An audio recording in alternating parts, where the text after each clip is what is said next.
रेखाएं जो दिखती नहीं। अजीब है ना, कुछ चीज़ें हमें कभी दिखाई नहीं देती, फिर भी हमारी पूरी जिंदगी उन्हीं के हिसाब से चलती है। आज एक सवाल है, छोटा सा मगर भारी।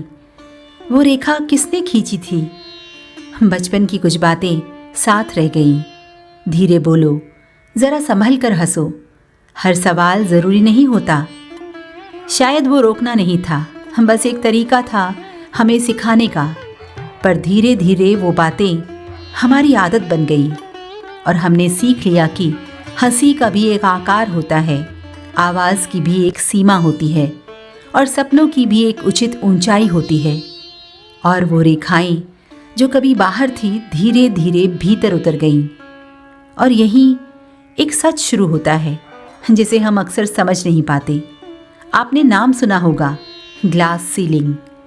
पर सुनना और महसूस करना अलग होता है। सोचिए, आप एक कमरे में खड़ी हैं, ऊपर छत है पर कांच की। आपको आसमान दिखता है, रास्ता दिखता है, मंजिल साफ दिखती है। तो आप बढ़ती हैं, ऊपर उठती हैं और अचानक ठक, कुछ टकराया हम पर दिखा नहीं। और आप सोचती हैं, शायद मैं ही कमज़ोर हूँ। यही ग्लास सीलिंग है, वो छत जो दिखती नहीं पर रोकती ज़रूर है। और शायद ये सिर्फ एक जगह नहीं होती, ये हमारी रोज़मर्रा में धीरे धीरे नज़र आती है।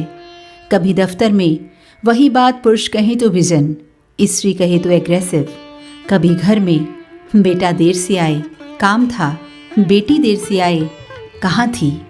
और कभी सबसे चुपचाप हमारे भीतर जब कोई नहीं रोकता, फिर भी हम खुद से पूछते हैं, क्या मैं इसके लायक हूँ? यह आवाज़ हमारी लगती है पर होती नहीं। यह किसी और का डर है जो हमारे भीतर हमारी ही आवाज़ में बोलना सीख गया।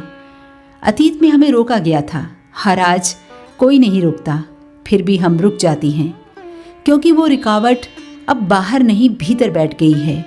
तो आज कुछ तोड़ना नहीं, बस देखना है। जो दिखता नहीं उसे देख लेना ही सबसे बड़ी शुरुआत है। और जिस दिन हमने पहचान लिया कि यह सीमा नहीं, एक ग्लास सीलिंग है, हम शोर नहीं करेंगे, बस खुद को थोड़ा और ऊपर रख देंगे। क्योंकि कभी कभी रास्ता नहीं, ऊंचाई बदलनी होती है। अब आप बताइए, आपकी रुकावट सीमा है या एक ऐसी छत जो दिखती नहीं पर रोकती ज़रूर है?